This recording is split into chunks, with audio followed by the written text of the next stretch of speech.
tardes a todos, ¿qué tal? Bienvenidos a Odisea. Vamos a hacer el cierre del ciclo de la naturaleza y esta tarde tenemos con nosotros a Javier Morales, que le invitamos en julio, que era cuando en teoría íbamos a hacer el cierre, pero bueno, pues se nos complicó un poco la cosa y al final le pedí amablemente que lo dejara hasta septiembre y bueno, pues la verdad que pues me dijo que sí, cosa que yo encantadísima. Encantada primero porque aceptó mi invitación, nuestra invitación para estar aquí con nosotros y porque nos parecía también como un broche de oro, ¿no? Contar con una persona que tiene pues la capacidad que tiene Javier, tanto como escritor como periodista y además como persona. Entonces, bueno, pues nos parece un broche muy bonito poder cerrar este ciclo contando con Javier, aquí con nosotros. Entonces, bueno, pues bienvenido Javier, muchas gracias. Y yo encantado de estar aquí en Odisea y conocerlo y, claro, y hablar de lo que queráis, de literatura, naturaleza. De lo que sea. Muy bien. Bueno, yo había planteado un poco la entrevista de hoy, bueno, que no es una entrevista, sino que es una charla, una conversación, Sí, en torno a uno de los libros que publicaste recientemente, que es Las letras del bosque. Sí. Bueno, es sobre lo que vamos a hablar hoy. Lo que pasa es que, bueno, Javier tiene, además de este libro publicado, bueno, Javier, además de ser periodista y tener una columna en El Asombrario, de ser escritor con una solvencia y una trayectoria, puesto que ha publicado varios libros, varias novelas, tiene libros de relatos. Pero bueno, yo voy a recalcar sus cuatro últimas publicaciones, que además están ahí en la mesa. La primera, que es con la que quizá empezó a escribir sobre temas de naturaleza, es El día que dejé de comer animales, ¿no? Sobre el que hablaremos ahora un poquito también. Luego, posteriormente, publicaste La moneda de Carver, ¿no? Que es un libro de relatos o de cuentos, ¿cómo te gusta llamarlo? Bueno, ¿Relatos da o igual cuentos? ambas cosas, perfecto. Y luego, posteriormente, ya publicó Las letras del bosque, que es con el que vamos a cerrar el ciclo. Pero, casualmente, como habíamos quedado en julio y al final nos vamos a ver en septiembre, pues entre medias ha publicado otro libro que es una novela, ¿no? Que se llama Monfragüe. Entonces también la tenemos ahí, hemos tenido la suerte de poder contar con ejemplares, así que bueno, también estará ahí a vuestra disposición. Entonces, bueno, yo con respecto a... Pues muchas gracias, Javier, no sé si quieres decir algo, Sí, saludar. bueno, eso, en primer lugar, muchas gracias por venir un viernes por la tarde, que sé que encima hace buen tiempo, se está mejor tomando caña, ¿no? Oyéndose de fin de semana. Gracias a ti por invitarme y contar conmigo en esta odisea, ¿no? Que además tiene ese nombre tan bonito que tiene reminiscencia de homéricas y del viaje, que al final la literatura y la vida no deja de ser un viaje, así que encantado de acompañarte en este viaje también y espero que incluso en ocasiones pues también venga también a compartir otras lecturas contigo y de verdad un placer estar aquí. Pues muchas gracias, de verdad. Claro. Tomamos claro. nota y te tomamos la palabra. Bueno, yo quería hoy hablar un poquito de lo que es, tu andadura dentro de lo que sería el mundo o la escritura de la naturaleza, ¿no? Yo he leído Las letras del bosque, había leído previamente ya El día que dejé de comer animales hace como 2 o 3 años y porque siempre ha sido un tema, digamos que me ha interesado, ¿no? Yo nunca me he atrevido a decir, bueno, voy a dejar de comer animales, pero bueno, sí es un tema que me ronda la cabeza, ¿no? Entonces lo leí en su momento, me gustó mucho, ahora te haré alguna preguntita sobre él. Claro. Y he leído un poco para poder hoy hablar contigo. Entonces nos gustaría que ya que estamos aquí, pues nos contaras un poco, porque el libro tiene una estructuración específica.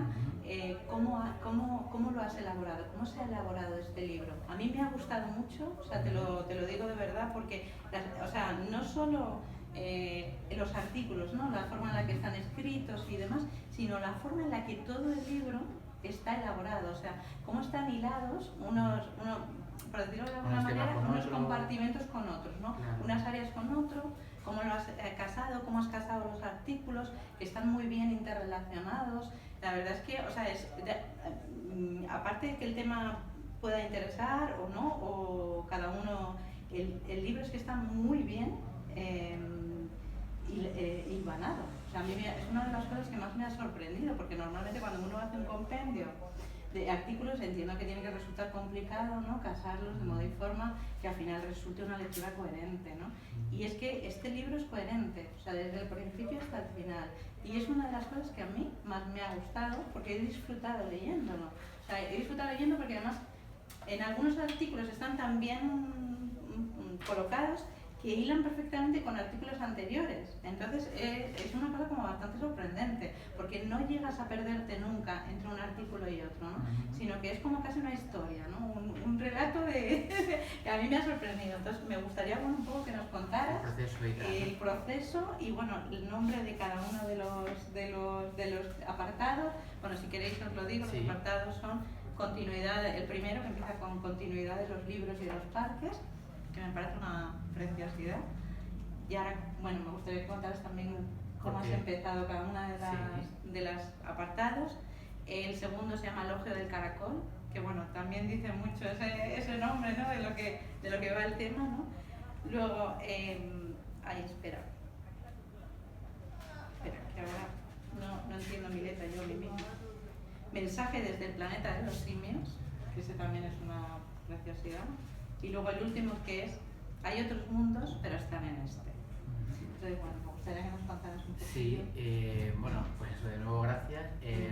Tengo que decir de todas formas que, aunque aquí han sido libros específicos sobre naturaleza, la naturaleza siempre ha estado en todo lo que he escrito, de alguna forma, ¿no? El primer libro de cuentos, que igual va a haber una pequeña antología y con textos de cuentos que tienen que ver con el mundo rural. Mi primer libro de cuentos se llamaba La despedida y estaba ambientado en el mundo rural, desde hace un montón de años.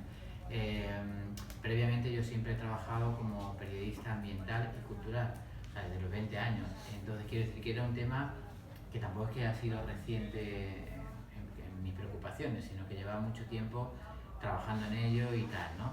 Entonces, bueno, este libro en concreto, el de Las letras del bosque, pues surgió un poco como a veces surgen los libros de cuentos, ¿no? Uno puede escribir un libro de cuentos pensando en un conjunto, ¿no? Ya desde el principio. Voy a hacer un libro sobre tal cosa, entonces buscándose un tema y empezando a escribir cuentos que más o menos le den una unidad a ese libro, ¿no?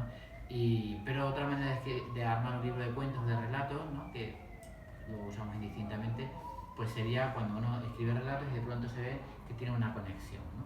Entonces, claro, yo también en mis columnas en la Sombrario trabajamos en la cultura del medio ambiente, era un poco fácil, entre comillas, buscar una conexión, ¿no? Porque, bueno, pues inconscientemente es que es lo que te va saliendo, ¿no? Escribir. Me di cuenta que tenía un montón de textos que tenían que ver con el mundo de la naturaleza, los animales, bueno, el estado del planeta, nuestra relación con el planeta precisamente también. Y entonces pensé que a partir de ahí se podía armar un libro, ¿no? Un ensayo. A mí me gusta llamarlo ensayo narrativo porque, te lo digo porque tú has contado lo de que se cuenta una historia y un poco también mi propia intención. Al final es un ensayo, pero también quiero que se cuente una historia, ¿no? Entonces, por un lado quería eso, ¿no? Que hubiera una unidad, que no fuera que no fuera una mera recopilación o una antología sin más, ¿no? Entonces, una vez que seleccioné los artículos, los trabajé también para que no hubiera repeticiones, porque si no podía haber, por ejemplo, en casi todos hay una recomendación de libros, ¿no? Entonces podía haber, porque en la prensa pues se trabaja con más agilidad, ¿no? De cada semana, cada 2 semanas recomiendas un libro, ¿no? Entonces no quería que hubiera ese tipo de repeticiones. Y luego sí que me di cuenta de que, aunque todo el conjunto tiene ya una armonía por el tema que trato, ¿no? Porque no se puede hablar de naturaleza sin hablar de los animales, sin hablar de la ecología, el cambio climático, etcétera, pero había como segmentos, por decirlo así, ¿no? Entonces, por responder a tus preguntas, ¿no? Pues en la primera parte, continuidad de los libros y los parques, la introducción a una referencia a un cuento que me gusta mucho de Julio Cortázar, que se llama Continuidad de los parques, bajo la idea de que la escritura de naturaleza en el fondo tiene mucha conexión, ¿no? Pues con lo que es ese cuento y lo que es el vínculo con los bosques, ¿no? En esta primera parte me adentro más en la vida de los bosques, en la vida en nuestra relación con ellos y en el vínculo que existe con nosotros, ¿no? Y hay una referencia desde Joaquín Araujo y a Mary Oliver, que es otra autora que a mí me encanta, de escritura de naturaleza. O sea, la segunda parte, Elogio del Caracol, que también es un guiño a otro libro que me encantó, se Ross Bailey, que se llama El sonido de un caracol salvaje al comer, que lo incluye ahí. Es un libro maravilloso que, bueno, esta mujer tuvo un virus que antes de la pandemia se quedó postrada en la cama durante mucho tiempo en su casa de Estados Unidos y un día una amiga le trajo un caracol. Vivía en plena naturaleza y ella pensó, ¿y qué hago yo con un caracol ahora? O sea, entonces, bueno, pues lo puso allí con una especie de terrario en la de su cama y al final se convirtió, no voy a decir un amigo, pero en su única compañía durante mucho tiempo. Se dedicó a observarle, a tener como una especie de relación entre comillas con él, ¿no? Y a investigar todo lo que había sobre el mundo de los caracoles, ¿no? Entonces, claro, eso te lleva a pensar cómo lo pequeño te puede enseñar mucho y cómo la vida de un caracol, que parece un ser pues, que no es muy complejo, es mucho más complejo de lo que pensamos, ¿no? Y nos puede aportar incluso a los seres humanos pues un poco de sabiduría, ¿no? en nuestras propias relaciones, ¿no? Luego la tercera parte, y bueno, por eso se llama elogio del caracol, el elogio de la lentitud, sería, ¿no? Que también hay una crítica a esta sociedad desenfrenada y turbocapitalista que nos lleva a la locura, ¿no? Y al desenfreno a todos los niveles, ¿no? Y bueno, la tercera parte, Mensajes del planeta de los simios, toma el nombre de una película clásica, El planeta de los simios, que para mí fue fundamental cuando era niño, ¿no? Porque por primera vez en una obra de arte pues ves un cambio de papeles, ¿no? Como los simios eran los humanos actuales, por decirlo así, y tratan a los humanos como nosotros tratamos a los simios, ¿no? Entonces ahí hay una protagonista que tiene una mirada muy empática que a mí me enamoró, ¿no? Aunque era una simia, ¿no? Pero me pareció un personaje fascinante y me parecía que era como darle una vuelta a algo que creo que deberíamos hacer, ¿no? Pues eliminar nuestro antropocentrismo, ¿no? Pensar que no somos los únicos habitantes del planeta, sino que hay otros seres vivos que lo comparten y que deberíamos estar en un pie de igualdad, ¿no? Sin que sentirnos superiores, ¿no? Que es lo que ha ocurrido hasta ahora, ¿no? Y luego en la última parte hay otros mundos, pero están en este, que es un poema de Paul Eluard, que me gusta mucho. Pues bueno, sí, podemos pensar en viajar a Marte, podemos pensar en que hay otra vida posible fuera del planeta Tierra, pero este es el que tenemos y además es un planeta milagroso, donde se dio la vida en unas condiciones absolutamente, pues eso, como un milagro, ¿no? O sea, y eso no, creo que no hemos dado las gracias suficientemente a todo eso, ¿no? Y esa es un poco la estructura, ¿no? Que busqué, que también tiene que ver un poco con una posible visión del mundo, ¿no? Muy bien. No sé si te he respondido, pero... Sí, más o menos era lo que quería. Luego me gustaría indagar, bueno, pues un poquito en alguna cosa como más concreta. Bueno, el libro en sí, lo has comentado, ¿no? Son artículos, algunos más largos, otros más cortos, que has publicado en diferentes medios. Bueno, en dos medios, sobre todo en Sumario y en el diario.es. Muy bien. Pero hay una cosa, bueno, por ejemplo, hablando así de algunos autores, me gusta mucho la forma en la que lo planteas, porque utilizas determinadas frases en un momento determinado que los autores utilizan como para empacar el artículo, ¿no?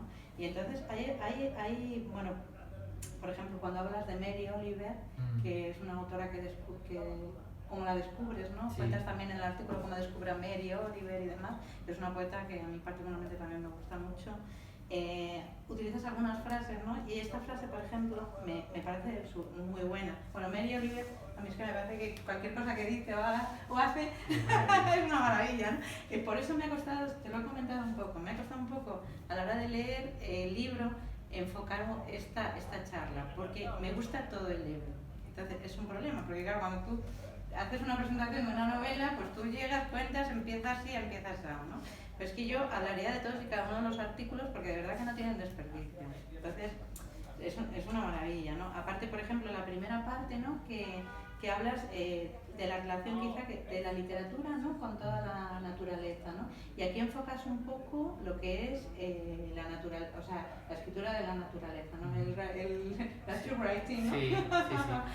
Cuéntanos un poco qué es exactamente, cómo nace, por qué surge y al hilo de esto hay una frase que además repites en boca de distintos autores, que es: no se puede amar lo que no se conoce, ¿no? Que me parece una preciosidad. Y es cierto, o sea, es cierto que parece que nuestra evolución, la evolución del hombre, o esa es mi percepción, ha sido la de alejarse de la naturaleza, ¿no? Claro. Y entonces, en este momento estamos totalmente lejos de ella, con lo cual la comunicación es dificilísima. Entonces, si no volvemos otra vez, si no retomamos, si no llegamos a amar lo que realmente, de donde hemos venido, ¿no?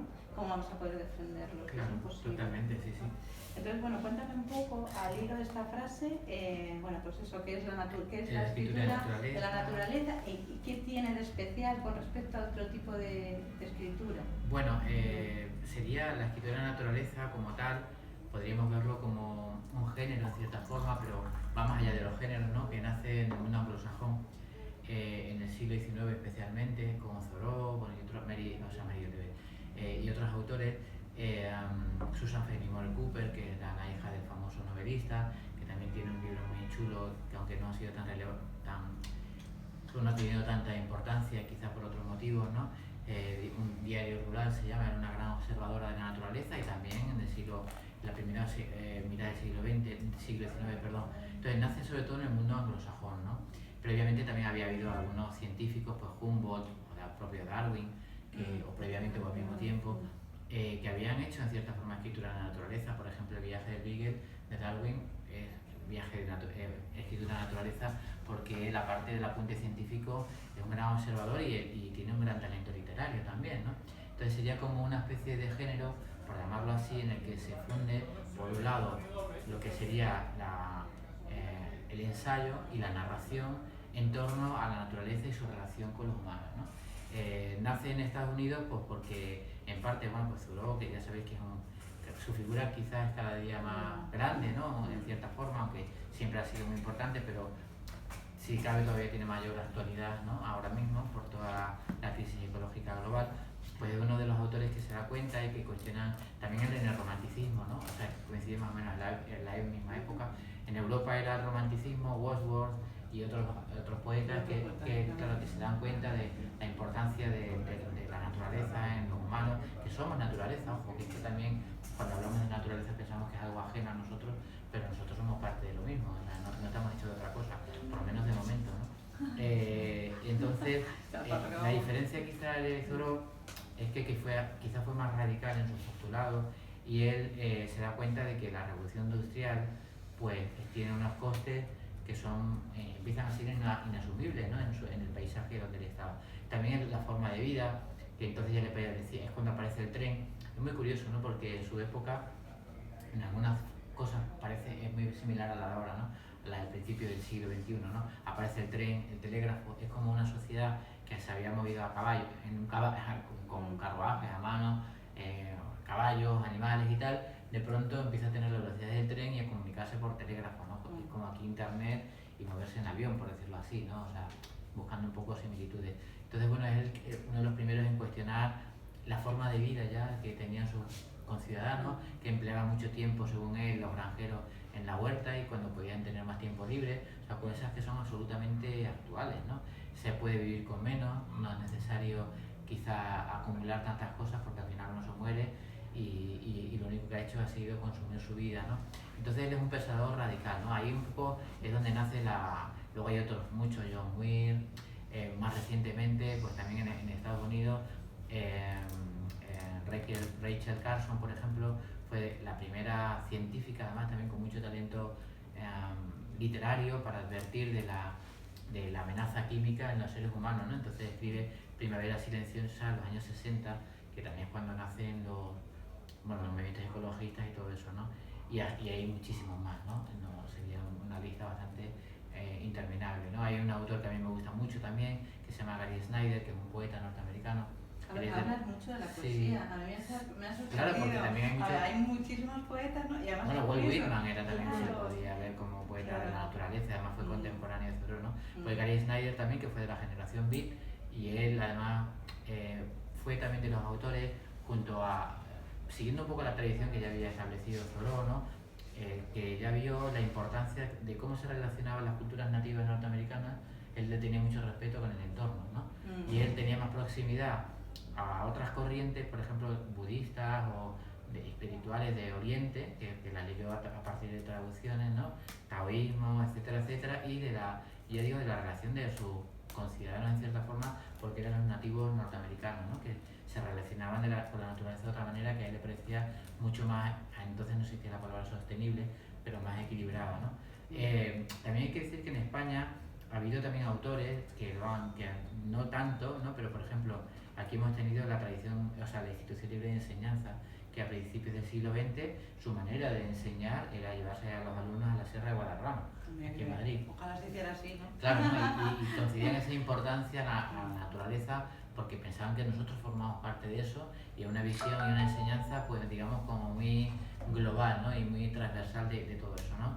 Otros autores, Juan Ramón Jiménez, el propio Miguel de Unamuno, mucho más recientemente, pues claro, tenemos que hablar de Miguel Delibes, claro, yo qué sé, ¿no? Y ya mucho más recientemente, pues quizás, que también lo menciona en el libro, aunque hay muchos más, que Joaquín Araujo, que es una persona... Y que habla de emboscarse, ¿no? Que me claro, parece también precioso, sí, estoy emboscado. Sí. Se va a olvidar los que estoy emboscado.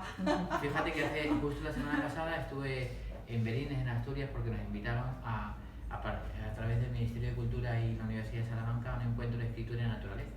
Y había gente, estaba también Joaquín Araujo y otros, ¿no? Y estuvimos hablando precisamente de qué era esto, ¿no? Y tal. Hay una palabra que se ha inventado, entre comillas, sí, bueno, David Martínez, un escritor de Barcelona, que llama literatura, ¿no? Para diferenciarlo o para acuñar toda esta corriente dentro del castellano, ¿no? Literatura. Que a mí me parece un gran acierto, ¿no? Porque, claro, nature writing sería escritura de naturaleza, no de la naturaleza realmente, y suena, no hay un acople exacto, ¿no? Dentro de la terminología. Y ese es un poco el contexto, un poco, ¿no?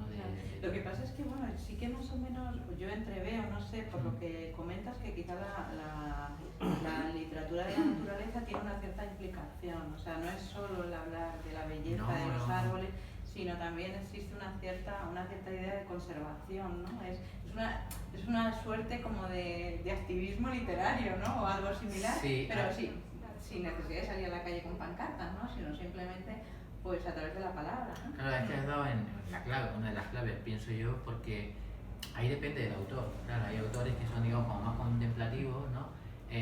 Bueno, y eso está muy bien, ¿no? Puede escribir un paisaje, que también podría ser escritura de naturaleza, y depende de cada autor. Desde mi punto de vista, como tú habías dicho muy acertadamente, debe servir como acicate para actuar, al fin y al cabo, ¿no? Y enlazo con la frase esa que dices, ¿no? De que solo se puede proteger lo que se ama, ¿no? Igual que a los seres queridos, pues igual lo mismo, ¿no? O sea, la escritura de naturaleza puede servir para sensibilizar, para dar a conocer ciertos aspectos de la naturaleza, pero como último término debe servir para actuar. Por eso yo en el libro, el último capítulo, lo he dedicado a la acción contra el cambio climático, ¿no? Porque es fundamental para la supervivencia, bueno, de la especie, ¿no? Al hilo de eso, a mí sí me ha sorprendido, por ejemplo, porque quizá, o sea, bueno, yo porque he trabajado en temas sociales tengo más conciencia a lo mejor de lo del cambio del clima por el tema de los refugiados. O sea, ya hace tiempo hay un determinado éxodo hacia zonas, claro, efectivamente.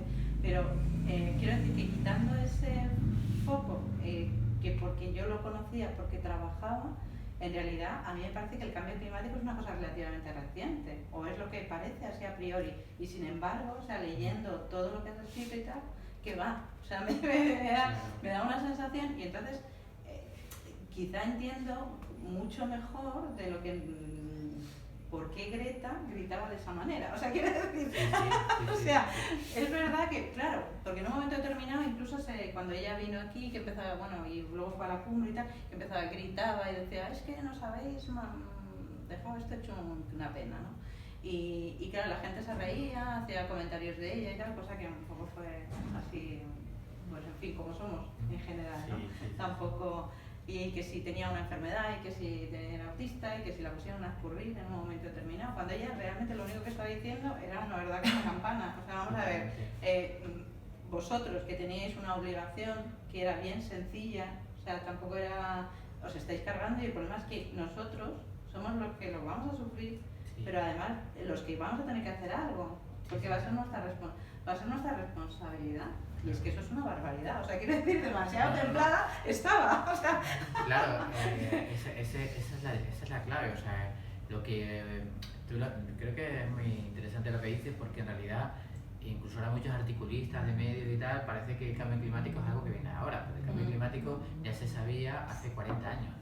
Bueno, en realidad desde los años 70, pero ya de una manera absolutamente científica desde hace más de 40 años, ¿no? O sea, y ya se advertía que tendríamos que dar un cambio en esta sociedad, no solo por las energías renovables, que eso también es un bluff, que tengo que decir, no es que yo esté en contra de las energías renovables, todo lo contrario. Pero el problema es que ahora se nos está intentando vender que simplemente cambiando el petróleo, bueno, los combustibles fósiles por las energías renovables, ya está el problema resuelto, cuando no es cierto. O sea, eso no es así, ¿no? Sí, ahora quiero preguntar sobre eso también, que tengo ahí un... Simplemente quiero decir que llevas toda la razón, o sea, lo que se puede empezar a hacer ahora debería empezar a haberse hecho, que no se hace nada por otro lado ahora mismo, pero se debería empezar a hacer, haberlo hecho hace 40 años o más, ¿no? Una transición mucho más progresiva hacia otra forma de sociedad, ¿no? Mucho más equilibrada, donde no se dependa, por supuesto, de los combustibles fósiles como energía, porque hemos tenido una energía muy barata, entre comillas lo de muy barata, que eso se va a acabar, y que además no solo eso, sino que ha provocado pues todo el calentamiento global, ¿no? Entre otras cosas, ¿no?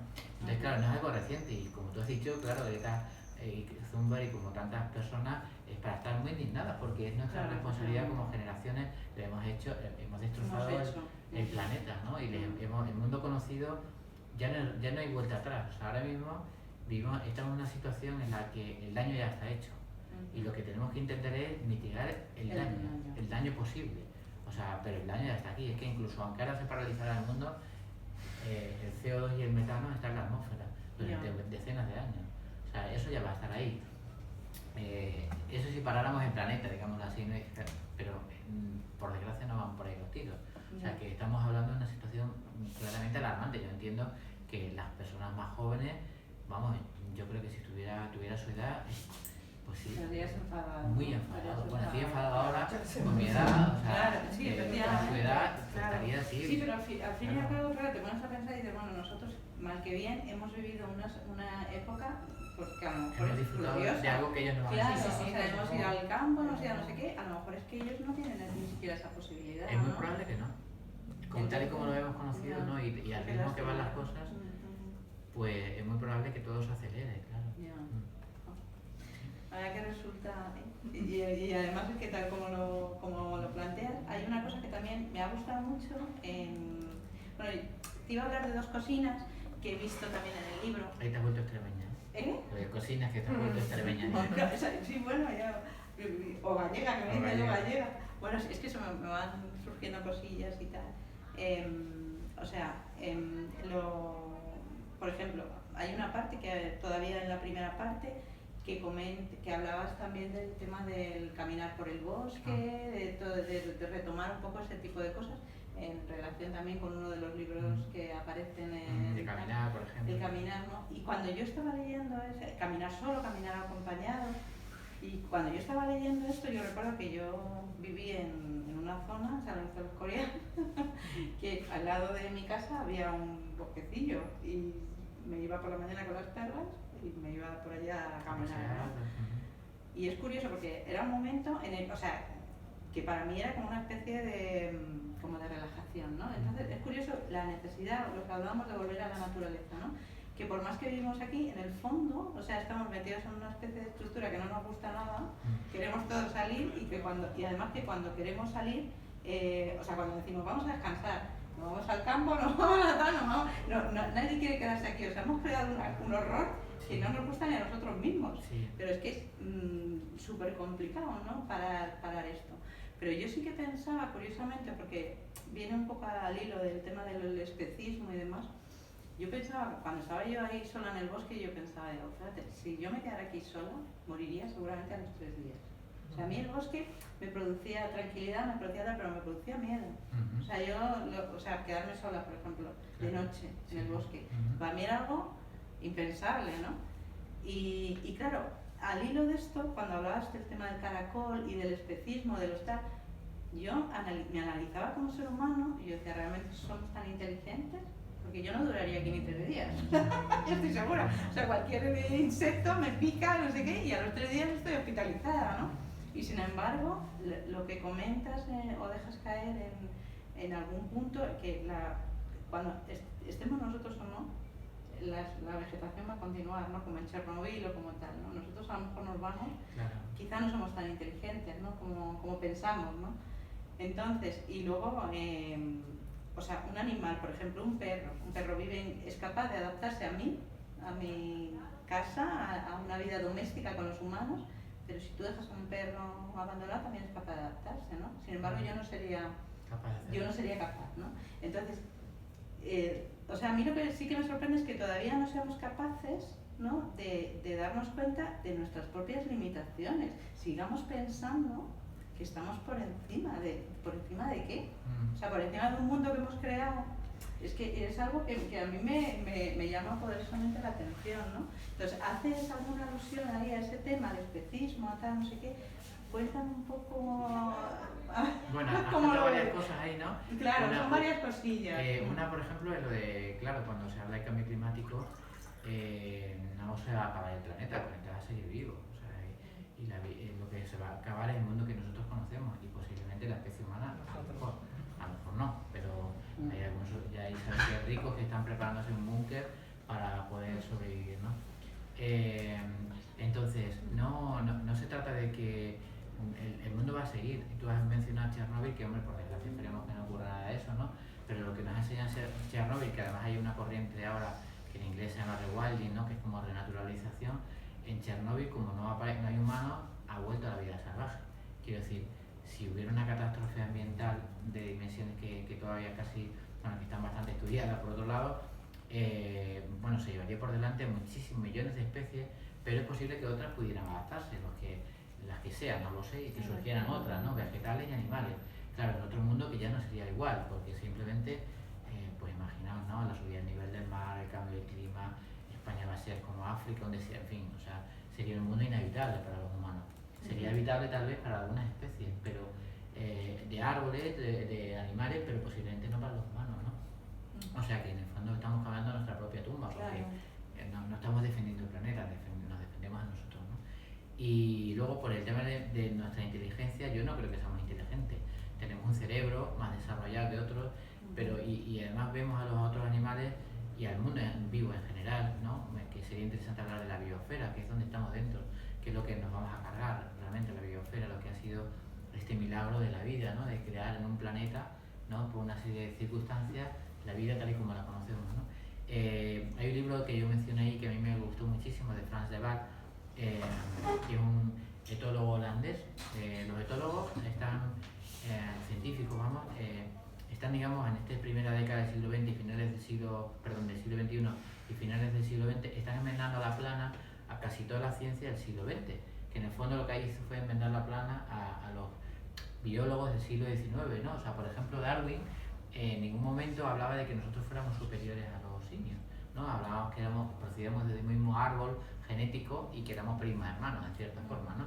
Eso, claro, a los pensantes de momento no les gustaba nada esa idea. Y en el siglo XX eso se volvió, en cierta forma, una ciencia heredada de Descartes, mecanicista, donde pensaban que los animales pues eran, pues eso, como casi cosas, ¿no?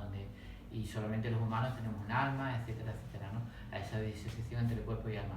Sin embargo, a finales del siglo XX y siglo XXI, todos los etólogos y todas las investigaciones científicas están demostrando pues la complejidad no solamente de los animales, incluso de las plantas también. Claro, Entonces, bueno, pues cada día hay nuevos descubrimientos, pues con los pulpos, yo qué sé, con las urracas, me da igual, o sea, hay un montón de investigaciones, ya digo, ¿no? En este sentido, lo que vienen a demostrar es que no somos más inteligentes que nadie, y de hecho lo que iba a decir, el Frans de Waal, el libro este que tiene, se titula ¿Somos lo suficientemente inteligentes para entender la inteligencia de los animales? ¿No? Claro, porque les analizamos, o los analizamos mejor dicho, con nuestros criterios, pero no con sus criterios de inteligencia, ¿no?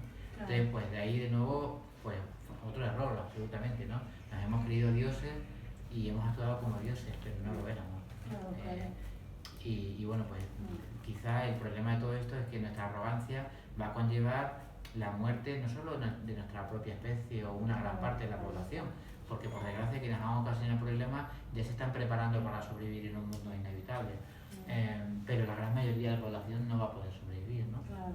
Y también cuando digo la población, pues la mayoría de las especies que conocemos que se están, bueno, cada día los datos son terribles, cada vez es mayor la pérdida de especies en el mundo, pero a un ritmo frenético, vaya. Ya, eso es una barbaridad, es una barbaridad. Luego comentabas también lo del tema de la lentitud, ¿no? Decía, no sé si es Ritman o Rivas. Rivas, que tendríamos que tener tiempo, ¿no? Para ver una película larga y un libro gordo, ¿no? Era sí, que me encantaría vivir en un mundo donde se pudiera ver una película larga. Eso es. Y un libro, bueno, no, una película lenta, perdón, y un libro grande, ¿no? Un libro grande, tenso. Sí. No, la verdad que eso también me gusta la forma esa, ¿no? En la que está hilado el decir, bueno, es que necesitamos tiempo para la reflexión, ¿no? Para la reflexión y para la meditación, ¿no? Como algo fundamental, o sea, para pararse, para solucionar un poco todo lo que está, hay que tener tiempo, hay que pararse, hay que hacer las cosas con lentitud, ¿no? Lo que pasa es que, claro, el problema es cuando tú estás metido en la sociedad en la que estás metido, que escapas al campo para relajarte, que es surrealista total, porque encima te estás cargando, no sé, bueno, la verdad que no somos tan inteligentes porque nos estamos cargando. El problema, no sé, o sea, yo lo que veo es, según todo esto se plantea, no hay, o sea, ¿qué se podría hacer en este momento? O sea, yo, por ejemplo, como ciudadana, como persona, ¿qué puedo hacer yo? Porque está claro que esto está muy por encima, porque yo no creo ya ni siquiera que los gobiernos van a hacer bueno, sí podrían hacer, pero no lo van a hacer, eso ya no, ya. Vamos, creo yo que no lo van a hacer y a las pruebas nos remitimos, ¿no? Es un tema interesante, una pregunta, ¿no? ¿Qué hacer, no? En realidad, siento ser un poco, o sea, en realidad la batalla está perdida ya. Pero eso no quiere decir que haya que entrar en pánico. No, entrar en pánico no, sino que caer en el nihilismo y dejar de hacer cosas. O sea, es lo que decía al principio, yo creo que lo peor ya está aquí, lo que deberíamos intentar es que lo peor de lo peor no llegue, ¿no? Por decirlo así, ¿no? Y que por lo menos seamos capaces de salvaguardar un mínimo para que las próximas generaciones puedan sobrevivir, pero ya el daño está hecho, es lo que quiero decir. La derrota ya está ahí porque hace 40 años se advirtió de que de seguir así, como hemos hecho, y no, pues iba a ocurrir lo que está ocurriendo, básicamente, ¿no? Sobre la lentitud y todo esto, claro, es muy complejo, ¿no? Porque uno vive en una sociedad, y además nosotros vivimos aquí, pero hay otros, pensamos en nosotros mismos, pero hay otras sociedades en el mundo con otros problemas y otros habitantes, pues la India, yo qué sé, ¿no? Que tiene 1.000 millones de habitantes con problemas diferentes a nosotros, aunque en algunos son parecidos, ¿no? Vivimos en un mundo que tú antes lo comentabas con acierto, que a toda prisa, donde pensamos que somos libres y yo creo que a pocos les gusta en realidad, porque todo el mundo se queja, o sea, y la prueba está en la cantidad de ansiolíticos, antidepresivos, ¿no? Preguntas a la gente, y no digo que no haya nadie feliz, ni mucho menos, pero globalmente yo no creo que sea una sociedad feliz, ¿no? Yo creo que la solución, y no es algo que diga yo, sino que dice mucha gente desde hace mucho tiempo también, está en una palabra, en un cambio grandísimo que no estamos dispuestos a dar, ¿no? Y que ellos se suele usar la palabra de crecimiento, aunque a mí me gusta más la palabra crecimiento frugal, que no es mía, sino de un economista que se llama Latouche, que es francés. Porque el crecimiento lo que viene a decir es que, vale, pues, y el crecimiento frugal, que es lo mismo, es decir, no necesitamos vivir de esta manera, porque no somos felices y además nos estamos cargando el entorno y nos estamos cargando nosotros mismos en cierta forma. Entonces lo que se propone es, bueno, cambiemos el modelo de sociedad y tengamos tiempo para caminar, porque claro, dice, bueno, sí, yo me gustaría caminar, pero si trabajo de 8 a 8 de la tarde, pues ¿cómo te vas a plantear? Si tú trabajas y eres cajera de un supermercado y trabajas no sé cuántas horas, vives en Leganés y trabajas en no sé qué pueblo del centro de Madrid, cuando llegas a tu casa, pues ni caminar, ni nada, ni caracol, ni nada. O sea, hay una parte que tiene que ver, todo esto también está muy ligado al sistema en el que vivimos, que es un sistema capitalista bárbaro, ¿no? donde a todo el mundo nos exprimen y donde yo creo que se trata igual tanto a las personas como a los animales y los seres vivos como productos, ¿no? Entonces, como no existe esa idea de que somos seres vivos, porque vivimos en este entramado como de que parece que no hay escapatoria, pues se hace complicado. Por supuesto que existen cosas a nivel individual. Lo primero yo creo que es salir a la calle y colaborar con los demás para intentar cambiar las cosas, ¿no? Y luego hacer lo que cada uno pueda. Algo muy importante que tiene que ver con los animales, y antes que hablaba con Isabel, ¿no? Al principio de la conversación, aparte de colaborar con otras organizaciones ecologistas, movilizarse, intentar no usar el coche, no moverse en había, yo qué sé, 200.000 Sí, lo que se pueda, cosas que se pueden hacer y que están en nuestra mano y que no va a reducir nuestra calidad de vida, por supuesto. Y hay que también salir a la calle para protestar, para asistir a los políticos, etcétera. Luego hay algo que sí que está bastante en nuestra mano y es el tema del consumo de animales, ¿no? Claro. Sí, eso también lo comentas. Claro, y ahí hablo de animal, o sea, de sí. animales y de peces, ¿no? Porque, bueno, según la FAO, el 20% o más de las emisiones de dióxido de carbono y de metano, bueno, de metano todavía más, se deben al consumo de animales. Pero no solamente el calentamiento global, ¿no? El consumo de animales tiene implicaciones y también la piscifactoría, la pesca ilegal, tiene implicaciones en los océanos, en los vertidos de químicos en la tierra, en las aguas subterráneas, en la contaminación. Bueno, el mar menor es un ejemplo también, en parte, ¿no? También de un tipo de agricultura industrial, ¿no? que es totalmente devastadora para el planeta.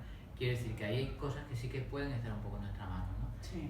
Simplemente, y es algo individual, pues dejar de comer, yo no digo que uno se haga vegetariano o vegano, pero reducir drásticamente el consumo de animales. Si se hiciera, bueno, se podría reducir hasta un 20% todo lo que emitimos, solamente en términos de dióxido de carbono.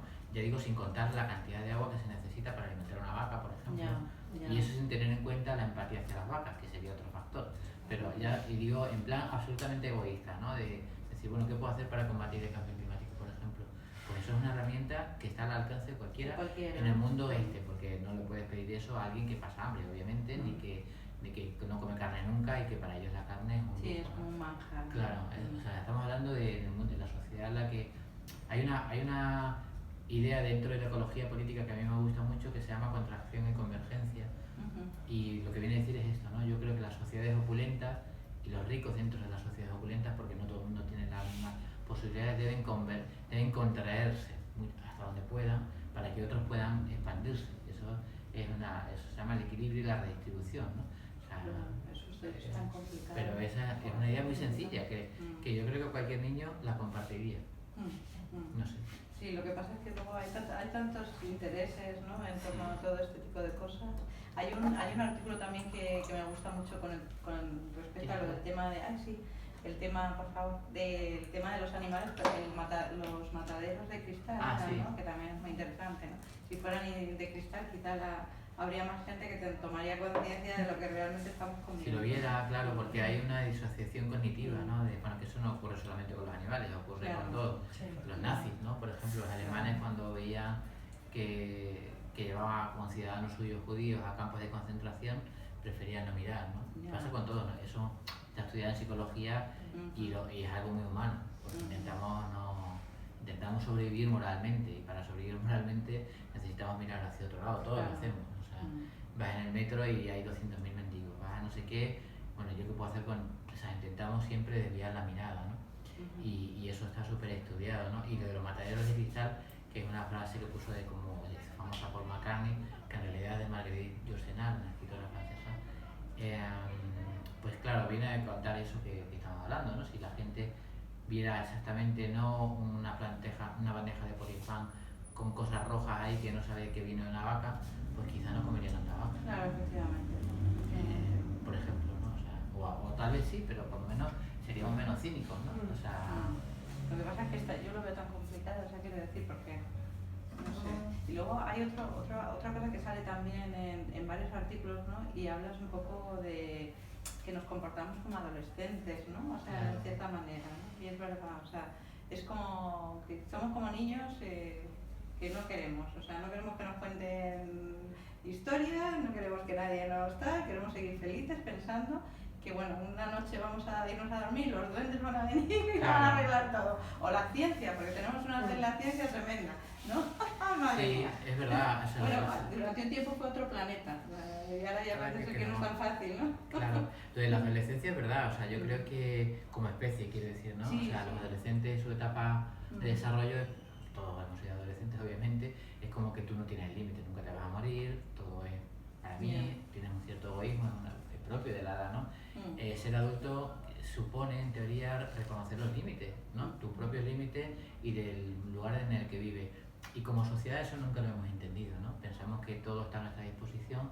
El planeta es finito, y es lo que es, pero pensamos que es ilimitado, ¿no? Y que está siempre a nuestra disposición. Entonces, bueno, pues ahí ahí sí que veo la comparación absoluta, ¿no? Ya. De esa especie de egoísmo un poco, ¿no? Sí, que no... Lo que pasa es que, claro, el problema es que no lo sé, porque claro, o sea, por ejemplo, yo pongo un ejemplo un poco tonto, ¿no? Cuando lo de la pandemia, que se supone que íbamos a salir mejores. Bueno, hemos salido, ¿eh? Eso sí, pero yo nunca pensé que íbamos a salir mejores. No. Yo creo que fue un buen momento para salir mejores y se podía haber aprovechado, sí. Pero se aprovechó para salir peor. O sea, quiero decir que si en ese momento que la gente estaba muy concienciada, ¿qué tal? Si hubiéramos tenido unos dirigentes, yo creo, particularmente, claro. coherentes, con un discurso diferente, la situación hubiera sido otra. O sea, ahí sí que hay, para mí, y lo digo aquí delante, hay una responsabilidad política. Hombre, claro, tremenda. Siempre hay una responsabilidad política, que al final son los que hemos... Y podría haber sido, lo que pasa es que yo creo que al final la gente que era sensible, pues sigue siendo sensible quizás más, y la gente que no lo era, pues no lo es, igualmente. O sea, que al revés, quiere como recuperar el tiempo perdido, ¿no? Entonces, bueno. Sí, en plan un poco carpe diem, pero en plan carpe diem a lo loco, ¿no? Le dirán, venga, vamos a... No en el sentido que es muy bonito Horacio y tal, sino bueno, en fin, sí, vamos a quemar aquí las naves. Sí, vamos a hacer... Bueno, Javier, yo creo que un poco hemos hablado de todo, no sé si quieres comentar alguna cosilla. Yo sí que quería leer, bueno, iba a leer alguno de los prólogos que haces, bueno, o de las... sí, como las introducciones, ¿no? Las introducciones que haces a cada uno de los artículos, pero bueno, me voy a quedar con una frase, lo digo por si quiere alguien comentar alguna cosilla, claro, sí, o quieres tú hablar de algo que no hayamos hablado. No, yo casi, si alguien quiere, vamos, las preguntas han sido súper completas, o sea, si alguien quiere comentar algo, que no esté de acuerdo conmigo, Claro.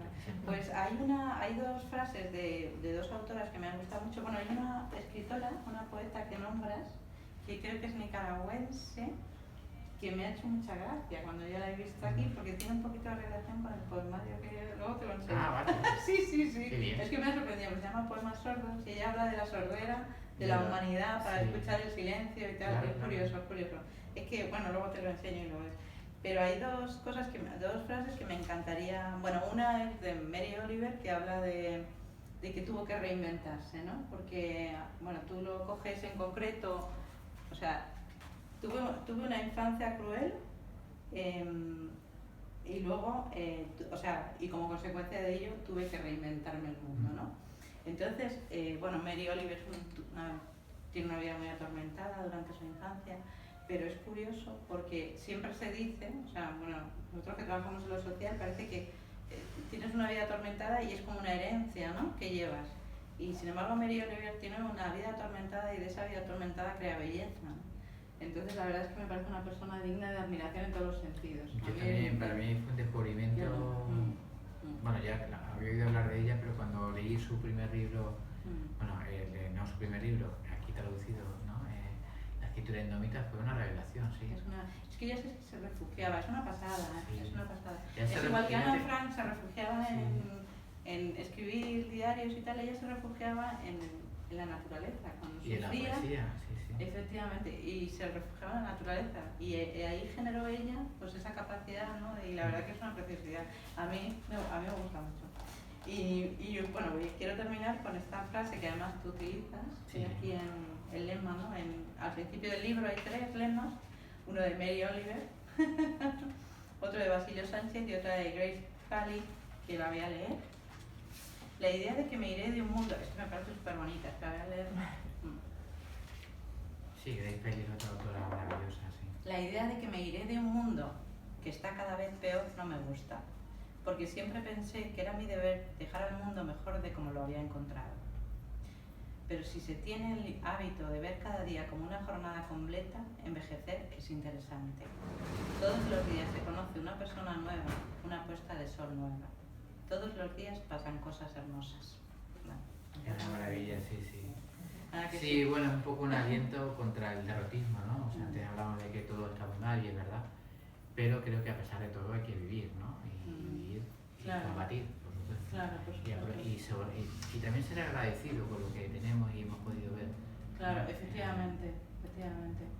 Yo creo que, bueno, pese a todo, pues hay gente, o sea, por ejemplo, este momento, ¿no? O sea, estamos aquí, quiere decir que nos preocupa todo lo que pueda pasar, ¿no? Entonces, bueno, pues eso ya de por sí es algo a tener en cuenta, ¿no? Claro. Ojalá le preocupa a 200 millones de personas, pero bueno. De momento estamos aquí. Bueno, pues muchas gracias, Javier. No sé si alguien quiere comentar alguna cosa, hacer alguna pregunta. No. Bueno, del veganismo hemos hablado poco, pero bueno, también en el día que deje de comer animales, ahí es un ensayo autobiográfico que me gusta mucho también, que narras un poco cómo llegas a de ser carnívoro, por decirlo de alguna manera, cómo haces todo el periplo hasta llegar a tomar la decisión de decir, mira, hasta aquí he llegado y voy a tomar conciencia y voy a dejar de comer. Y luego me gusta también un autor, que ahora no recuerdo el nombre, que plantea que bueno, que también hay que tener cierta flexibilidad, ¿no? O sea que... ¿Con el tema del veganismo? Con el tema del veganismo, que tampoco hay que ser... que lo importante es tener la conciencia, ¿no? Bueno, este es un belga, sí. Es un belga, sí, ahora no me acuerdo yo cómo se llama. Se llama Hacia un futuro vegano el libro y se me ha ido. Sí, tiene como comer animales, creo que ha escrito él, o... El último que está traducido aquí se llama Hacia un futuro vegano. Eso, Hacia un futuro vegano. Hacia un futuro vegano. Y sí, es muy interesante porque, bueno, ahí sería hablar de otro tema también, pero bueno, que también está en el libro este, ¿no? Pues también intentar... su tesis, él además es un vegano desde hace siglos y tiene una fundación que se dedica a la promoción del veganismo en Bélgica y en el mundo entero.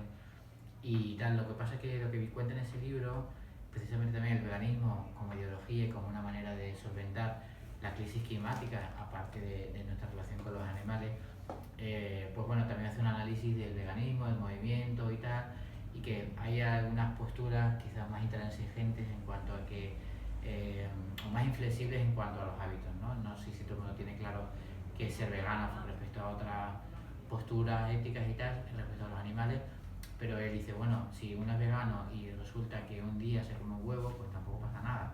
O sea, lo importante es que en el 99,9% no lo hace, porque al final estamos hablando, y si con esa, digamos, flexibilidad, ¿no?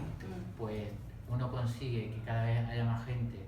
No se trata de que haya una persona muy pura, sino de que haya muchas personas dentro del movimiento de defensa de los animales, ¿no? Claro, eso es. Porque la pureza tiene que ver con uno mismo en realidad, y en cierta forma es un poco egocéntrica, ¿no? Yo no me contamino con nada, cosa que él desmiente totalmente, y es verdad.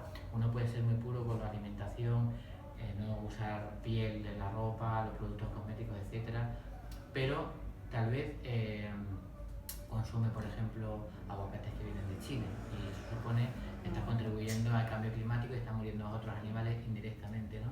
O los compras aguacates que es de ahí de la Sarquía en Málaga, que está seca ahora mismo, ¿no? Entonces quiere decir que simplemente la agricultura en sí misma, aunque sea incluso la ecológica, está matando animales. Quiere decir que eso es imposible hacerlo. Quiere decir, ser puro es imposible, y además es una barbaridad intentar ser puro. O por lo menos obligar a los demás que lo sean. Tú puedes intentarlo en tu vida privada, pero me parece mucho más interesante una frase que dice Peter Singer, ¿no? que es como el padre de todo este movimiento, ¿no? Que cuando escribió Liberación Animal, ¿no? Y cuando le preguntaban, es que yo no puedo vivir sin comer, bueno, vamos a poner jamón, ¿no? Porque, bueno, pues come jamón y no comas lo demás, ¿no? Ya, o sea, claro, sí, que como que te claro, que no limites, pasa nada, porque si claro. tú estás cerrando, si alguien quiere etiquetarse, quizás nunca va a entrar en esa etiqueta, pero es mucho más interesante, bueno, pues si a ti te gusta jamón, pues come jamón. Bueno, yo no como jamón, pero que si tú quieres comer, pues vale, pero no comas lo demás. Si eso es lo único que te impide es llegar a un poco al punto ese. ¿Y por qué crees, esto ya en petit comité, por qué crees que a la gente le molesta, por ejemplo, cuando si vas a comer con alguien que es vegetariano tal, le molesta que no coma jamón, ¿no? O sea, que a la gente le molesta. Le puede molestar, sí. No, al vegano no. A otros que quedas con alguien y de repente, venga, contrólate un jamón. Y tú dices, pero no como jamón. Claro, bueno, porque yo creo que ahí hay una... En el fondo, la gente que le molesta tanto, hay yo creo como dos posturas, ¿no? Una de risa, ¿no? Como la gente que se ríe de los que son veganos o vegetarianos y tal, y lo ven como pirados, ¿no? Y fíjate cómo se pierde el jamón con lo bueno que está, ¿no? Que sea o el jamón o el chuletón de ternera que decía Pedro Sánchez. Pero luego está también la gente que te cuestiona eso porque tiene problemas de conciencia.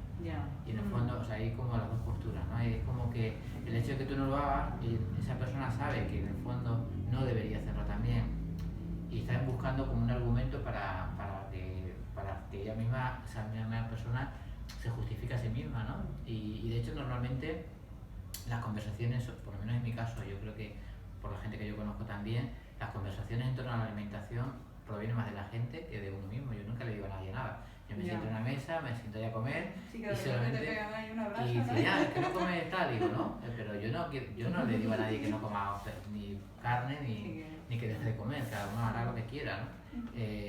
Y más bien son los demás los que entablan la conversación. Pero yo no digo, o sea, no voy haciendo proselitismo por ahí. Bueno, en este ámbito sí, obviamente, escribo un libro que no es proselitiza simplemente para contar mi experiencia o artículos, pero creo que más bien son los demás los que en su inquietud, pues son los que te acaban cuestionando a ti, ¿por qué en tal, por qué en cual, no? Sí, la verdad que en ese sentido... Es más bien su propia inseguridad. Sí. ¿Y cómo resuelves ese brete? Porque yo, por ejemplo, soy vegana, ¿no? Entonces, bueno, pues siempre sale a la palestra la conversación y yo misma y el entorno en el que me muevo ya hay planes, o sea, mira, es que no voy a entrar a esta conversación ya, porque efectivamente parece que te buscan para vivir. Y es muy aburrido, ¿no? Porque claro, eso es. Entonces, mira, come lo que quieras, yo como lo que quiera, pero es que y tampoco come no sé qué, y tampoco come no sé cuándo, bla, bla, bla, bla, bla, bla. Entonces sí, yo creo que al final ya estamos un poco aburriditos del tema, y yo particularmente ya es que no entro ni a discutir ni a justificar, ni siquiera, ¿sabes? Bueno, es que no quiero. ¿Pero por qué? Pero por lo que sea, ¿no? Pues por lo que sea, ¿no? Claro. Y ya está, entonces es yo creo que también claro, que interpela, ¿no? a la moral, de que haya alguien que... Porque en el fondo sabes que lo estás haciendo mal. Yo qué sé. Claro, lo que ha dicho Berta es que está proyectando el otro, digo, yo no quiero, ¿no? Están proyectando en ti. Pues la verdad que es muy aburrido. Por ejemplo, tu nombre era que no me acuerdo. Almudena. Yo estoy totalmente de acuerdo contigo, es muy cansado, ¿no? Porque siempre te acaba, incluso gente concienciada y dice, bueno, no, entiendo que no comas carne, pero ¿y los huevos? Digo, bueno, pues si quieres te cuento cómo se producen los huevos y no sé qué, pero no te voy a contar aquí en medio de una mesa. A veces me entran ganas de decir, bueno, pues lee mi libro y ya está, pero no. Yo intento sortearlo con...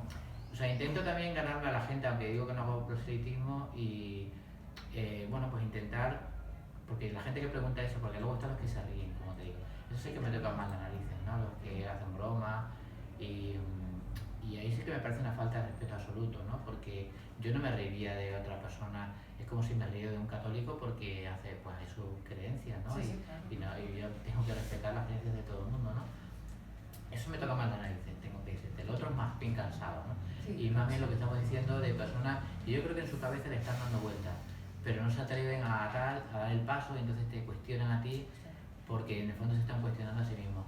Y a veces, pues como te pasará a ti, pues lo resuelvo como más rápido y otras veces, pues yo sí que también como contigo no intento no amargarme una comida. En el sentido de, ahora te tengo que contar otra vez, tal, no sé qué, ¿no? También hay una cosa muy curiosa y es que, y en parte es una cosa positiva y en parte no. Yo creo que hace unos años el foco de los diablos estaba en los vegetarianos, ¿no? Porque había muy pocos vegetarianos, entonces los vegetarianos eran horrorosos y tal. Como ahora hay más gente vegana, bueno, no, hay más gente vegetariana que vegana, pero quiere decir que como el veganismo también, que tampoco hay tanto, porque parece que hay muchos, pero no hay muchos. Pues ahora los vegetarianos como que se han asumido que vale, son majos. Pero los que son odiosos son los veganos. Claro, ¿verdad? Porque van a más, vamos a más. Y como además ya los veganos pues tampoco se quedan en un nivel, si ya eres antiespecista, además de vegano, pues ya entonces te dicen que eres un pirado directamente, que es lo que me dicen, ¿no? Entonces, bueno, pues tiene que ver con la propia evolución, yo creo, por eso te digo que hay una parte positiva, ¿no? Porque, bueno, pues oye, si se ha conseguido que ya ser vegetariano se asuma como algo normal, pues, poco a poco, ¿no? Claro, es un proceso, ¿no? Y supongo que llegará un momento en el que todo eso pues será mucho más asumible. Pero bueno, en todo caso es muy cansado. Bueno, sí, la verdad que resulta complicado, pero bueno, en fin. Luego quería también comentar lo de los toros que hay en el libro, que es otro tema candente total, ¿no? Sí, bueno, es que ahí yo creo que sí que hay más consenso, ¿no? Entre la gente. Yo no conozco a casi nadie que le gusten los toros de mi Yo sí que conozco, pero porque yo soy extremeño y procedo de un lugar bueno, ahí seguramente hay más. Sí, muy taurino. Y el peor sitio para ser vegano, vegetariano, Con el jamón de bellota. No, pero no por eso, es que tú vas a cualquier restaurante, digo fuera, o sea, en tu casa, claro, lo que quieras. Pero tú vas a cualquier sitio, es que hasta las ensaladas le ponen pato o le ponen, no sé, es imposible. Bueno, que en Extremadura se come muy bien. Sí. Bueno, depende, pero en Extremadura hay mucha fruta y mucha verdura. Sí. Entonces no entiendo por qué no hay otras opciones, ¿no? O sea, tampoco es que en el resto de España ya sea para tirar cohetes ni mucho menos, pero es que en Extremadura es imposible. O sea, imposible, ¿no? Bueno, al hilo de lo de vegano, que no tiene nada que ver, pero a mí me hace gracia cuando te presentan a alguien que no conoces, te dicen, normalmente en condiciones normales, dicen, este es Manolo y ese está. Sí. Y de repente dicen, este es Manolo es vegano. Es verdad. Sí, Encarado, sí, ¿no? una cosa que dices, ¿eso qué ¿Y quiere, qué quiere decir? eso qué quiere decir, no? ¿Qué me estás contando con eso? Pero bueno, es gracioso, sí. Bueno, pues no sé si quieres comentarnos. No, alguna dar las cosilla. gracias. Si alguien quiere comentar algo porque no está de acuerdo o alguna pregunta, yo encantado. Y si no, yo creo que hemos estado aquí un buen rato hablando, hemos soltado una chapa importante. Entonces, nada, dar las gracias por estar aquí y compartir, que esto también es tejer redes, ¿no? Hay una, Sí. ahora, hay un documental en Netflix que está muy interesante que habla de los hongos, no sé, ¿qué? Magic Food. Sí, exactamente, lo has visto, ¿verdad? Es muy chulo, ¿no? Porque habla de muchas cosas. Bueno, hay una bióloga que se llama Eva Gillis, si no recuerdo mal, que habla un poco de cómo la naturaleza, en contra de lo que pensamos, la idea está un poco de que siempre es lucha y competencia, ¿no? Lo que ella propone es que en realidad la naturaleza sobre todo lo que hay es cooperación y simbiosis, ¿no? Más que competencia, ¿no? Que es un poco una idea. Esto ya lo dijo Margulis. Sí, hace años y años, ¿no? O sea, Claro. claro, y en este documental habla un poco de eso también, de cómo, bueno, pues las redes que se van tejiendo de los árboles, ¿no? Y yo creo que también la literatura tiene un poco, para mí, antes que hablamos si servía para algo, ¿no? Pues para mí sirve un poco también para eso, para tejer redes, ¿no? Y humanas. Y da igual que no estemos de acuerdo del todo, pero me parece que es como establecer un diálogo Sí. y a mí eso me parece importante en un mundo sordo, realmente. Cuando leía yo el libro, es curioso porque, por ejemplo, con las novelas no se nota tanto, pero cuando lees un artículo, una crónica y tal, te da como una sensación que en el fondo estás como manteniendo una conversación. Claro. Es una cosa curiosísima. Estás leyendo y tal y te acuerdas, pero yo me acordaba de cuando iba a pasear al bosque, yo no sé qué, Claro. y entonces te pones a locura. Y la verdad es que es curioso, es verdad que se establece una especie de conversación que... Y también he intentado, por eso hablo que al final digo que es un coro de voces, en realidad no. He intentado, y me lo ha dicho mucha gente, ¿no? Que es como una especie también de guía, entre comillas, de lectura de naturaleza, Sí. ¿no? Porque, bueno, por supuesto no están todos los libros que se publican porque se publica mucho, pero yo creo que hay una buena selección de posibilidades, tanto de libros que tienen que ver con lo que es simplemente caminar, por ejemplo, Claro. o la relación con el entorno, a libros sobre veganismo, sobre cambio climático, libros más combativos, más contemplativos, poesía, y eso me parecía también importante, ¿no? Como dar ahí un panorama de la literatura que se preocupa por el mundo en el que vivimos. Claro, efectivamente. Bueno, Javier, pues nada, muchas gracias Nada, de verdad por gracias a haber vosotros venido y porque hemos Sí. hecho un cierre, bueno, pues muy, Sí. muy bonito. Bueno, para mí encantado además de hacer este cierre y que, bueno, que hayas pensado en mí, Ujú. pues estupendo, vaya. Bueno, pues muchísimas gracias de por tu verdad. presentación, que ha sido estupenda, que te habrás leído a fondo y todo. Muchas gracias. Me ha gustado mucho, por lo cual ha sido una diversión. Bueno, una diversión relativamente, porque también he sufrido, lo reconozco. Pues muchísimas gracias. Bueno, Y muchas ya. gracias, de verdad.